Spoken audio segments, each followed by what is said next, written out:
We go to the top of the home straight for the women's 100 metres, and all eyes surely on Dafne Schippers, the world champion 200 metres, the European champion last week in Amsterdam in front of an adoring home crowd over 100 metres. There's Medea Gafour of the Netherlands, the 23-year-old. Has only run 11.71 this year. She will struggle in this sort of company, there's no doubt. Marie-Josée Tallou of the Ivory Coast, season's best in Doha at the beginning of May of 11.05. Then Veronica Campbell-Brown, 34 years old now, the Olympic champion twice at 200 metres in 2004 and 2008. Perhaps not the force she used to be. Second in the Jamaican Championships over 200 just last week. There's Schippers. She goes in lane 4. In her start this last winter, she said she took the silver medal at the World Indoors and feels she's got a lot of potential at 100 because of that much improved start. Tiana Bartoletta, world long jump champion in 2005 and last year, second in the US Championships over 100. She has made their team, but has made the trip across the Atlantic. Not many have. Akinosun, Morolai Akinosun, fourth in the US Championships over 100 and 200 metres. She will be in their relay squad, but 10.95 didn't get her in the 100 team. And Desiree Henry goes in lane 7 beside Karina Horn of South Africa. This is her first 2016 race in Europe, Horn. Desiree Henry, by the way, trains with Dafne Schippers, ran 11.09 to win a semi-final in the European Championships, but then didn't finish the final, had severe cramp. Good to see her back just a week or so later, and evidently healthy. Schippers, though, well, fresh from winning the European 100 and the sprint relay with her teammates there. The world #1 at 200 metres after that 21.93 in Oslo at the beginning of June. She goes in lane 4. That lineup again.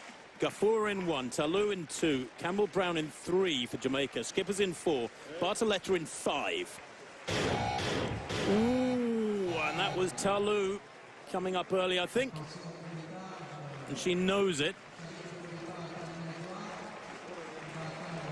Have a look at the reaction times, and yes, Tallou way ahead of the gun. That's a shame, but I fear she will be gone now. Marie-Josée Tallou should know better. She's almost a sub-11 second athlete. Ran 11.02 last year. That's sad, but the rules are the rules.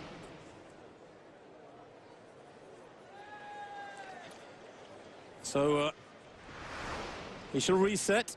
She looks in shock. She cannot believe she did it. It's almost like Veronica Campbell-Brown goes in 3. She was only 4th in the Jamaican Championships over 100 metres on the 1st of this month, even though she ran 10.83 back in the middle of June. So Gafour in 1, Campbell-Brown in 3, Schippers goes in 4, right beside her, Tiana Bartoletta. This will be a real test for the Dutch athlete. Akinosun in 6. Well, away this time, pretty good start there from Schippers. I have to say third from right. Bartoletta's got some work to do at the moment. Schippers moving clear now. That strength is dragging her away with Campbell-Brown in second place. Schippers dipping at the line. 10.95 into a slight headwind.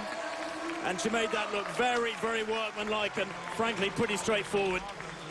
Not a great deal of pressure being applied. She's so much more confident now with this better start. She said yesterday that she feels, because of the significance of the start over the 100, more so than in the 200, her improved starting technique means she's got more potential to be gathered up, so to speak, or realised in the shorter sprint than over the 200. But she's already world #1 at 200. And while she might not be world #1 at 100, Steve, and indeed she has had a couple of defeats this season, one at each distance, she's going to be tough to beat come Rio, even in this shorter race. And the thing you always have to remember with Schippers is, you know, the rounds. She's going to be good in the rounds. And I think you're right, Tim. This confidence she has in her start means she's actually putting herself under less pressure, which means you start better anyway. You know, she has a bit more confidence. It's going to work for her. It's going to work for her. And she keeps it simple, keeps it straightforward. And then once she's into her running, Schippers, well, more often than not, the last 20, 30 metres, she's going to keep going away or run others down if they have got ahead of her. But look at this. Strong, powerful, relaxed. More to come. And I think that's the thing which would trouble me if I was the others. You know, whenever you see Schippers, you always think, okay, 3 rounds, and she may well have to go into the high 1070s or something. I'll be warm in Rio with a little breeze in the face here tonight. But she for me anyway, as we head towards the Olympics, the 100, 200, either way. I mean, she was asked yesterday, the other day, wasn't she, what do you think is your best event? And I think she smirked a little bit when the guy says it's obviously the 200. Yeah, I think she thinks it's the 100. Well, I think she feels that there's more to come at the 100, and she's a 10.83 performer, so I think you're exactly right. If the conditions are good in Rio, there's no reason she shouldn't go into the 10.7s, and then you are talking something threatening Olympic gold. Having said that, there are, 5 athletes this year who have gone under 10.80, and she's not amongst them, so it will be a tough task. Schippers wins in 10.94 in the 100 from Veronica Campbell-Brown, 11.12. That's a big gulf, though.